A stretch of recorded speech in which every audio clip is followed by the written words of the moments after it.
నమస్తే. ఈ నెల మనము మన దేశ బడ్జెట్ గురించి తెలుసుకున్నాం కదా. మరి మన నెలవారీ ఇంటి బడ్జెట్ గురించి కూడా ఒకసారి ఆలోచన చేద్దామా? అసలు ఎందుకు వేసుకోవాలి బడ్జెట్ అనేది? మనము రకరకాల పనులు చేసేది, చదువులు చదివేది, డబ్బు సంపాదించి కుటుంబం సురక్షితంగా ఉంచుకోవడం కోసమే కదా. మరి సంపాదన వరకు బాగానే చేస్తున్నాం, కానీ డబ్బుని దేనికి ఎంత ఖర్చు పెట్టాలి అనే విషయంలో, ఎలా పొదుపు చేయాలి అనే విషయంలోనే కొంచెం వెనకబడుతున్నాం. ఇండ్లు నడిపే ఆడవారికి ఇంటి ఖర్చుల మీద కొంతవరకు బాగానే అవగాహన ఉంటుంది, కానీ ఇంట్లో పిల్లలకి ఉండట్లేదు కదా. సో మనం ఈసారి బడ్జెట్ని పెన్సిల్ పేపర్ తీసుకొని రాయించండి, పిల్లలతో కలిసి చేయండి, వాళ్ళల్లో తేడా చూస్తారు.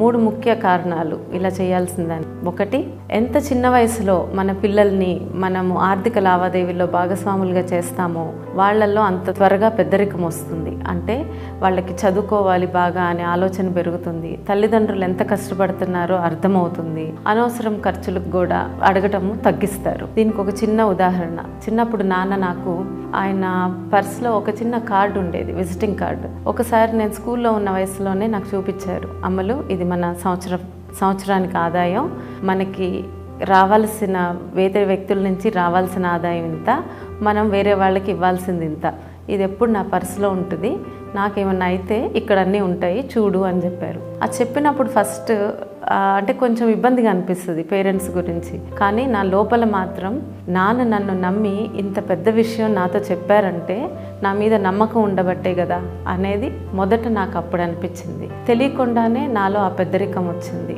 అంటే నాలో ఒక ఆత్మస్థైర్యం పెరిగింది. సో పిల్లల్ని చిన్నతనం నుంచే ఇలాంటి ఆర్థిక లావాదేవీల్లో ఇన్వాల్వ్ చేయండి. 2వది, యువత. ఇప్పుడు యువత చాలామంది పెళ్లి కాకముందే ఉద్యోగాలు మొదలు పెడుతున్నారు, మంచి జీతాలు వస్తున్నాయి, కానీ ఆ డబ్బు ఒక్కళ్ళే ఉన్నప్పుడు చాలా ఎక్కువగా అనిపిస్తుంది. సో ఖర్చులు కూడా పెరుగుతున్నాయి, తర్వాత కుటుంబం వచ్చాక ఇబ్బందులు పాలవుతున్నారు. సో ఇవన్నీ వాళ్ళు ఏం గుర్తుంచుకోవాలంటే, ఒక వ్యక్తి 25 నుంచి 40 సంవత్సరాలు వచ్చే వరకు, అంటే ఆ వయసులో ఆ 15 సంవత్సరాలు సంపాదించిన డబ్బు కళ్ళకు కనిపిస్తుంది. సో ఆ టైంలోనే మనం మ్యాక్సిమం డబ్బు తీసి పొదుపు చేసుకోవాలి.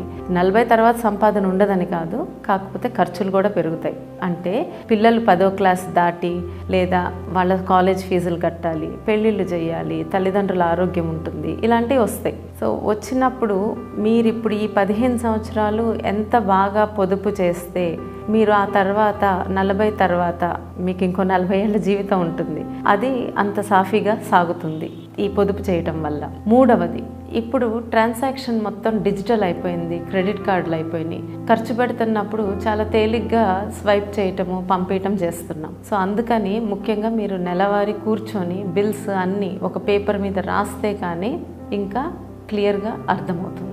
ఇది నా రిక్వెస్ట్ ఏంటంటే, ఇది ఇంట్లో మీరు నేను ఒకటి చేశాను, నా పిల్లలతో కూడా రీసెంట్గా చేశాను, అంతకుముందు కూడా ఎప్పుడు డిస్కస్ చేస్తాం మేము. నేను చేసిందే మీతో పంచుకుంటాను, మీకు అది అనువుగా ఉంటే వాడుకోండి, లేదా మీ సొంత తయారు చేసుకోండి. ఇది చేయడానికి మీకు సమయం కేటాయించాలి. ఒక ఆదివారం కుటుంబం మొత్తం కూర్చోండి, పిల్లలతో సహా ఒక అరగంట నుంచి గంట సమయం కేటాయించండి. ఆ గంట ఎందుకు చెప్తున్నానంటే, అది రాయటం మొదలు పెడుతున్నప్పుడు కొంచెం గుండె బరువెక్కుతుంది. ఖర్చులు చూసి ఒకళ్ళనొకళ్ళు అనుకుంటారు ఇది నీ ఖర్చు అని. అయినా కంప్లీట్ చేయండి, అలిగి వెళ్ళిపోవద్దు, కంప్లీట్ చేయండి. ఆ తర్వాత ఎవరికి వాళ్ళకి మనసులో తెలుస్తుంది, నేను ఈ ఖర్చులు తగ్గించుకోవాలి, ఈ చెయ్యాలి అని. సరేనా? సో ఈ ఆదివారం ఈ పని చేయడానికి ట్రై చేయండి. మన నెలవారీ ఖర్చులు ఎలా చూసుకోవాలో ఇప్పుడు ఇక్కడ ఒక డాక్యుమెంట్ చూపిస్తాను మీకు. అంటే ఇది నేను తయారు చేసుకున్నది, అలాగే మీకు ఎవరికైనా ఉపయోగపడుతుంది అనుకుంటే కామెంట్స్లో మీకు లింక్స్ ఉంటాయి, దాని నుంచి చూసి చేసుకోవచ్చు. ఇది మీరు ఫిల్ చేయడానికి ఖచ్చితంగా 30 నిమిషాల నుంచి గంట సమయం కేటాయించండి. క్రెడిట్ కార్డ్ బిల్స్ కానీ, ఫోన్లో పేమెంట్స్ చేసినవి కానీ అన్ని దగ్గర ఉంచుకోండి. అలాగే పిల్లల్ని ఇన్వాల్వ్ చేయండి. ఇంట్లో ఇంకెవరన్నా ఫ్యామిలీ ఉంటే అందరూ కలిసి కూర్చొని చేయండి. చేస్తున్నప్పుడు మీకు ఫస్ట్ కొంచెం ఇబ్బందిగా అనిపిస్తుంది, ఖర్చులు చూస్తుంటే గుండె జారినట్టు అనిపిస్తుంది, కానీ తప్పదు, కంప్లీట్ చేయండి. ఇది చేసినప్పుడే పిల్లలకు కూడా అర్థమవుతుంది, అంటే తల్లిదండ్రులు ఎంత కష్టపడితే ఈ ఇల్లు నడుస్తుంది, వాళ్ళ అవసరాలని ఎలా తీరుస్తున్నారు అనేది వాళ్ళకు కూడా అర్థమవుతుంది. సో ముందు నేను దీన్ని ఎలా చేశానంటే, మీకు ఖచ్చితమైన ఖర్చులు అంటే ఇవి ఫిక్స్డ్ ఎక్స్పెన్సెస్.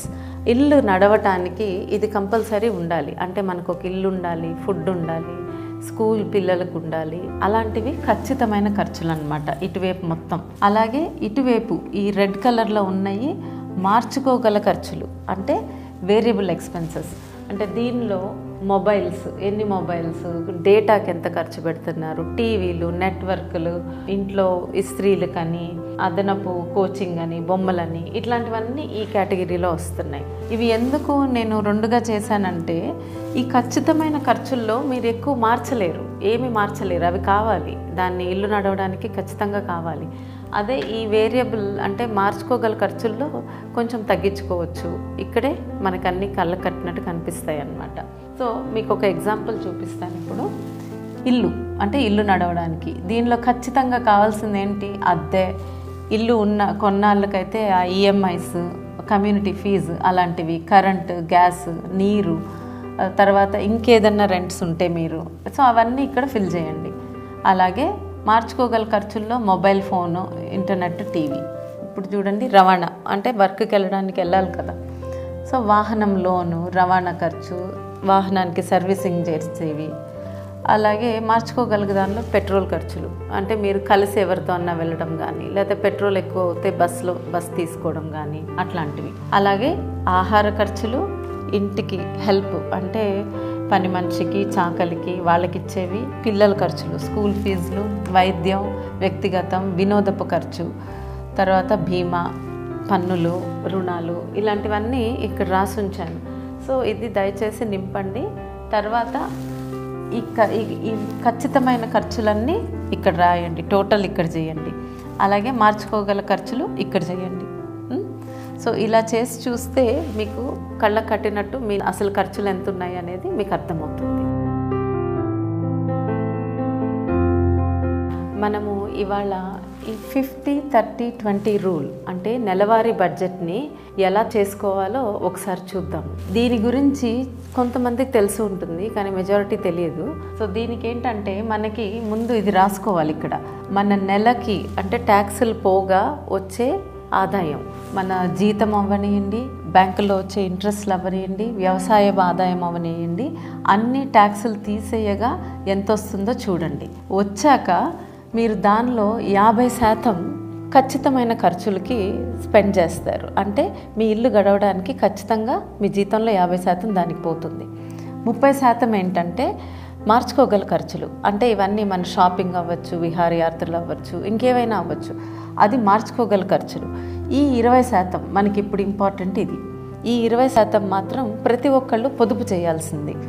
ఈ 20% మన ఆలోచన ఎలా మార్చుకోవాలంటే చాలామంది ఖర్చులు పోగా, నేను ఎవరితో మాట్లాడినా ఇప్పుడు 25,000 జీతం ఉందనుకోండి, ఏమైనా పొదుపు చేస్తున్నారా అని అంటే ఎక్కడ చేస్తాం పొదుపు 25,000లో అంటారు. కానీ అది కష్టమే. కానీ మన ఆలోచన ఎలా మార్చుకోవాలంటే ఖర్చులు అయిపోయాక పొదుపు చేద్దామని కాదు, ఈ 20% తీసేశాక మిగిలిన దాంతోనే ఖర్చు పెట్టడానికి ప్రయత్నించండి. ఒకవేళ ఆ డబ్బు సరిపోవటం లేదనుకుంటే రెండో ఆదాయంగా, లేదా ఇంట్లో 16 ఏళ్ళు దాటిన పిల్లలు ఎవరన్నా ఉన్నా ఏదో ఒకటి చిన్న పనులు చేయడం కానీ ఏదో ఒకటి చేసి ఆదాయం పెంచే మార్గాలు కూడా ఆలోచించండి. ఇదంతా మనకి ఎప్పుడు వస్తుందంటే మనం నెలవారీ ఒక బడ్జెట్ వేసుకొని దాన్ని దీంతో సరిచూసుకుంటున్నప్పుడే మనకి ఆలోచనలు వస్తాయి. సరే, ఇప్పుడు నేనైతే ఒక 25,000, 30,000 ఇలా ఉన్న వాళ్ళు కూడా ఎలా ఆదా చేసుకోగలరు ఒక 5,000 నుంచి అనేది ఒక ఉదాహరణగా తీసుకొని చెప్పబోతున్నాను.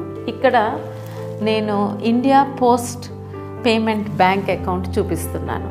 అంటే మీకు చాలా ప్రైవేట్ బ్యాంక్స్లో ఉండొచ్చు. నేను ఈ పర్టికులర్ బ్యాంక్ ఎందుకు తీసుకున్నానంటే దీనికి మొబైల్ యాప్ ఉంది, ఇది గవర్నమెంట్ బ్యాంక్, ఇది రిజర్వ్ బ్యాంక్తో కలిసి ఒక మంచి లైఫ్ జీవిత బీమా, ఆరోగ్య బీమా మనకి తక్కువ ఆదాయం ఉన్న వాళ్ళకు కూడా కట్టుకునేటట్టు అవకాశం ఉంది ఈ ఇండియా పోస్ట్ పేమెంట్ బ్యాంక్లో. సో నా జీతం అంతా ఇప్పుడు ఈ సేవింగ్స్లోకి వస్తుందన్నమాట. వచ్చాక నెక్స్ట్ మనం ఏం చేయాలి? ఇప్పుడు నా ఆదాయం ఓన్లీ దీనిలో 25,000 ఉందనుకోండి. ఇప్పుడు మనం ఇక్కడ క్యాలిక్యులేషన్ చేసుకున్నాం కదా, 20%. 25,000లో 20% అంటే 5,000. ఈ 5,000 మీరు తీసేయాలి, మిగతా డబ్బుతోనే మీరు ఇల్లు గడవాలి. సో నాకు నెల 5,000 వస్తుంది పొదుపు చేయడానికి. సో దాన్ని ఎలా చేస్తానో ఇప్పుడు చూపిస్తాను. బ్యాంక్లో దానిలో నుంచి ఒక 5,000 వచ్చాక ముందు ఫస్ట్ ప్రతి వ్యక్తి చేయాల్సింది జీవిత బీమా, తర్వాత ఆరోగ్య కార్డు ఉండాలి ఒకటి, ఆ తర్వాత అత్యవసర నిధి ఎమర్జెన్సీ ఫండ్ అంటారు. ఈ 3 ఎంత సంపాదన ఉన్నా మీరు ఈ 3 మాత్రం ఖచ్చితంగా చేయాల్సినవి. జీవిత బీమాలో మనకి రకాలు ఉన్నాయి. చాలా తక్కువ ఉన్నవాళ్ళు సంవత్సరానికి 500 రూపాయలు కడితే మీకు ప్రధానమంత్రి జీవన జ్యోతి బీమా యోజన అని ఒకటి ఉంది, పిఎంజే అంటారు. 500 రూపాయలు మాత్రమే సంవత్సరానికి కడితే మీకు 2 లక్షలు కవరేజ్ ఉంటుంది. అంటే యాక్సిడెంట్ అయినా ఏ విధంగా అయినా చనిపోతే. ఒకవేళ మీరు కొంచెం ఎక్కువ కట్టగలిగితే, అంటే ఒక 800 రూపాయలు కట్టగలిగారు అనుకోండి, నేనైతే అది చేయమని చెప్తా. సంవత్సరానికి 800 కడితే మీకు యాక్సిడెంటల్ స్కీమ్ అని ప్రైవేట్గా ఐపీబీబీ వాళ్ళు బజాజ్ అలయన్స్తో కలిసి చేస్తున్నది. ఇది వాళ్ళు 10 నుంచి 15 లక్షల వరకు కవరేజ్ ఇస్తారు మీకు ఏదన్నా అయితే. ఇది కేవలం 800తో వస్తుంది. Next health insurance. ఇప్పుడు మనకి తక్కువ ఆదాయం ఉన్నప్పుడు 5,000 పొదుపు చేయగలిగితే అంత హెల్త్ ఇన్సూరెన్స్ తీసుకోలేము, కాబట్టి గవర్నమెంట్ కార్డుని ఉపయోగించండి. ఆ తర్వాత నెక్స్ట్ వచ్చేసి అత్యవసర నిధి. ఇది కూడా చాలా అవసరం మనకి. ఇదేంటంటే మనకి 3 నుంచి 6 నెలల జీతం మనం దీనిలో సేవ్ చేసుకోవాలి, పొదుపు చేయాలి. ముందు మీకు ఒకవేళ ఏదన్నా ఎక్కువ వడ్డీతో తీసుకున్న రుణాలు ఉన్నాయనుకోండి, అవి ఇచ్చేసేయండి. ఈ నెల 5,000 తీస్తున్నారు కదా, ఈ జీవిత బీమా ఒకటి కట్టండి, ఆరోగ్య కార్డు వాడుకోండి. ఈ మిగతా డబ్బుతో ఆ పెద్ద రుణం ఉన్న రుణాలు తీర్చేయండి. అది పోయాక మీరు ఇంకొక సంవత్సరం ఈ 5,000 తీసినవి దీనిలోనే వేయండి. 6 నెలలన్నా ఒక సంవత్సరం అన్నా. ఇది ఎందుకు ఇంపార్టెంట్ మీకు అని అంటే, తర్వాత ఎప్పుడన్నా అంటే ఇప్పుడు ఒకవేళ ఆదాయం సంపాదిస్తున్న మనిషికి జీవితానికి ఏమన్నా అయితే జీవిత బీమా వస్తుంది. 800 కడుతున్నారు కదా, ఓ 10 లక్షల వరకు ఇవి వస్తాయి. మీ కుటుంబం ఏంటంటే ఇంకొక ఉద్యోగం ఎత్తుక్కునే లోపు ఇది హెల్ప్ అవుతుంది. అలాగే మీకు ఆరోగ్యం బాగోలేదనుకోండి, హాస్పిటల్ బిల్లుల ఖర్చులకి ఇది కడుతుంది, కానీ జీతం ఇవ్వదు కదా. అందుకనే ఈ ఎమర్జెన్సీ ఫండ్. దీనిలో డబ్బు ఉందనుకోండి, మీకు ఉద్యోగం పోయినా, లేకపోతే పని లేకపోయినా, లేదా ఏదన్నా కాలో చెయ్యో ఏమైనా అయినా ముందు దీనిలోంచి డబ్బు తీసి ఇల్లు గడపచ్చు. సో ప్రతి వ్యక్తికి కావాల్సిన 3 విషయాలు ఇవి: జీవిత బీమా, ఆరోగ్య బీమా, ఎమర్జెన్సీ ఫండ్. సో ఇవన్నీ నిండిపోయినాయి. దీనిలో కూడా మీరు 3 నెలల శాలరీ వేసేసారు. సో ఒక సంవత్సరం తర్వాత ఏం చేస్తారు? ఇప్పుడు ఈ 5,000 మళ్ళీ ఆ నెల వచ్చింది, 5,000 తీస్తాము. సో నెల ఆటోమేటిక్గా ఒక ఆర్డీ అకౌంట్ ఓపెన్ చేయండి, అంటే రికరింగ్ డిపాజిట్. అంటే ఇదేంటంటే ఇది ఆటోమేటిక్గా మీ జీతంలో నుంచి దీనిలోకి 500 నెల వేసేస్తుంది. సో ఒక 500 దీనిలోకి వెళ్ళిపోతాయి. దీనిలో మీకు ఇంట్రెస్ట్ వస్తుంది, 6.7% ఇంట్రెస్ట్ 5 ఏళ్ల కాలము అలా ఉంటుందన్నమాట. తర్వాత పాప ఉందనుకోండి, మీకు పాప ఉంటే సుకన్య సువిధ స్కీమ్ అనేది ఓపెన్ చేయండి. కంపల్సరీ ఇది ఇంపార్టెంట్. సుకన్య స్కీమ్ పాపకి ఒక 1,000 రూపాయలు. తర్వాత బాబు ఉంటే ప్రావిడెంట్ ఫండ్ అకౌంట్ ఓపెన్ చేయండి, బాబుకి ఒక 1,000 రూపాయలు. తర్వాత మీ ఇద్దరి కోసం మీ రిటైర్మెంట్కి ఒక 1,500. సరేనా? సో ప్రావిడెంట్ ఫండ్లో మీకు 7.1% ఇంట్రెస్ట్ వస్తుంది. 15 సంవత్సరాలు, ఈ 3 15 సంవత్సరాలు కట్టాలి. ఇవి మీ ఆదాయం ఒకవేళ 6,000కి వచ్చింది అనుకోండి, అంటే మీ ఆదాయం పెరిగి 6,000 పొదుపు చేయగలుగుతున్నారు అనుకోండి, అప్పుడు ఏం చేయొచ్చు? 6,000తో ఒక 1,000 లైఫ్ ఇన్సూరెన్స్ కట్టండి నెల. ఇది నెల కట్టేది లైఫ్ ఇన్సూరెన్స్. అంటే మీకు బజాజ్ అలయన్స్ లైఫ్ ఇన్సూరెన్స్ ఉంది ప్రైవేట్ది, అలాగే పోస్టల్ లైఫ్ ఇన్సూరెన్స్ ఉంది. వాటి గురించి తెలుసుకోండి. నెల ఒక 1,000 దానికోసం వెచ్చించండి. ఇప్పుడు హెల్త్ ఇన్సూరెన్స్ కూడా తీసుకోగలుగుతారు. కేవలం 6,000 పొదుపు చేస్తే హెల్త్ ఇన్సూరెన్స్ మీ కుటుంబంలో 4కి సేమ్. ఈ post payment bank, reserve bank కలిసి ప్రైవేట్ది Bajaj family health care gold plan ఉదాహరణ చెప్తున్నాను, మీరు ఏదైనా చూస్ చేసుకోవచ్చు. దానికి ఒక 1,000 పెట్టండి, హెల్త్ ఇన్సూరెన్స్ వస్తుంది. తర్వాత ఇందాక చెప్పిన విధంగా ఆర్డీలోకి 500 వెళ్తాయి. తర్వాత పాప కోసం 1,000 రూపాయలు నెల, బాబు కోసం ఒక 1,000, మీకోసం 1,500. సో మీకు వచ్చిన 6,000ని ఈ విధంగా పొదుపు చేసుకోవచ్చు. ఇవి షార్ట్ టర్మ్, అంటే ఇమీడియట్గా అవసరాలకి ఇది ఉపయోగపడతాయి. ఇది లాంగ్ టర్మ్, ఇది ఎందుకు చేస్తున్నారంటే మీకు ఇప్పుడు తెలియదు. పిల్లలు 10వ క్లాస్ అయిపోయిన తర్వాత వాళ్ళు కాలేజ్ ఫీజులకు వాడచ్చు, పెళ్ళిళ్ళకి వాడచ్చు, మీ రిటైర్మెంట్స్కి వాడచ్చు. సో అప్పటికి ఇవి ఉపయోగపడతాయి. వీటి మీద వచ్చే వడ్డీ పెరుగుతూ వస్తుంది కాబట్టి మీరు పడుకున్నా మీ డబ్బు ఫ్రీ మనీ, అది పెరుగుతూ ఉంటుంది. సరే, ఈలోపు మీకు ఏదైనా స్థలమో వ్యాపారంలోనో ఎక్కువ డబ్బులు వచ్చినాయి అనుకోండి, అంటే ఒక 10,000 పైన వచ్చినాయి. ఇది చేసేది చెయ్యండి, ఇది కంటిన్యూస్గా జరుగుతూనే ఉంటుంది. ఆ వచ్చిన డబ్బుని ఇన్వెస్ట్మెంట్ చేయండి. ఈ ఇన్వెస్ట్మెంట్ చేస్తున్నప్పుడే దీనిలో 2 రకాల ఇన్వెస్ట్మెంట్ ఉంటుంది. ఇప్పుడు 10,000 పైన వచ్చినప్పుడు దాన్ని మీరు ఫిక్స్డ్ అసెట్లో పెట్టచ్చు, అలాగే మ్యూచువల్ ఫండ్స్లోనూ పెట్టచ్చు. సో ఫిక్స్డ్ అసెట్స్ అని అంటే monthly income scheme, fixed deposit అంటే టీడీ, తర్వాత national savings certificates, senior citizen certificates, gold bonds, ఇలా రకరకాలు ఉన్నాయి చేయగలిగేది. నేను వీటిలో కొన్ని మీకు ఉదాహరణ చెప్పాను. తర్వాత మ్యూచువల్ ఫండ్స్ అంటే కామన్ లాంగ్వేజ్లో షేర్స్. ఆ షేర్స్లో పెట్టడం, దానిలో మీకు 10 నుంచి 12% ఆదాయం వస్తుంది, అంటే కొంచెం ఎక్కువ వస్తుంది అనమాట. ఇప్పుడు ఇన్వెస్ట్మెంట్ చేసేది మన డబ్బు పెరగడానికి, ఈ పైన చేస్తుందంతా డబ్బు పెరుగుతుంది కానీ సురక్షితంగా ఉంటుంది. సో ఇది మీ వయసును బట్టి ఎంత దేనిలో పెట్టాలి అనేది ఆలోచించాలి. మీకు 40 సంవత్సరాల కన్నా తక్కువ ఉన్నాయనుకోండి, మ్యూచువల్ ఫండ్స్లో 70% పెట్టండి. ఏంటి, ఇది అయిపోయాక మిగిలిన డబ్బులో 70% మ్యూచువల్ ఫండ్స్, అలాగే ఫిక్స్డ్ అసెట్స్లో 30%. సుమారుగా ఒక 50 దగ్గర పడ్డారనుకోండి, 40 నుంచి 60 మధ్యలో ఉంటే రెండిట్లో సమానంగా పెట్టండి. తర్వాత 60 తర్వాత మ్యూచువల్ ఫండ్స్లో 30% మాత్రమే, ఫిక్స్డ్ అసెట్స్లో 70%. ఎందుకంటే అప్పుడు మీరు రిస్క్ తీసుకోకూడదు, సేఫ్గా ఉండాలి. సో ఈ విధంగా మీరు ఇది తెలుసుకొని సేవ్ చేసుకుంటే మీకు చాలా వరకు 40 తర్వాత 60 రిటైర్మెంట్స్లో చాలా సాఫీగా సాగుతుంది మీ జీవితం. నా ఒక రిక్వెస్ట్ ఏంటంటే, ఇది మనకి ఎక్కడ స్కూల్స్లో కానీ కాలేజెస్లో కానీ శాస్త్రీయంగా నేర్పట్లేదు. సో ఇది ఎవరైనా టీచర్స్ చూస్తుంటే, ఎస్పెషల్లీ గవర్నమెంట్ స్కూల్ టీచర్స్ కానీ, నేను ఇలా సింపుల్గా చేసింది కూడా అందుకే. పిల్లలకి ఇది ఒక హోంవర్క్ లాగా ఇవ్వండి, ఒక ప్రాజెక్ట్ లాగా ఇవ్వండి. వాళ్ళు ఇలా కవర్స్ పెట్టి వాళ్ళనే రికరింగ్ డిపాజిట్ అంటే ఏంటో తెలుసుకోమనండి, ఒకళ్ళకి సుకన్య అంటే ఏంటో తెలుసుకోమనండి.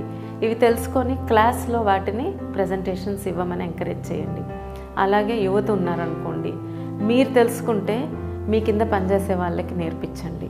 ఇంట్లో లేడీస్ ఉన్నారనుకోండి, మీకు వస్తున్న హౌస్ హెల్ప్ వాళ్ళని ఒక్కసారి అడిగి చూడండి, వాళ్ళకి అకౌంట్ ఉందా, కనీసం ఈ 3 అంటే ఇది 800 కడితే వాళ్ళకి 10 లక్షలు ఇన్సూరెన్స్ వస్తుంది. సో సంవత్సరానికి 800 కడితే, సో ఇలాంటివి వాళ్ళకి చేసుకునేటట్టు వాళ్ళకు కూడా అర్థమయ్యేటట్టు చెప్పండి. నాకు తెలిసింది మీతో పంచుకున్నాను, మీకు తెలిసింది ఇంకో 4గురితో పంచుకోండి. ఈ విధంగా మార్పు మనతోనే మొదలవ్వాలి. నమస్తే.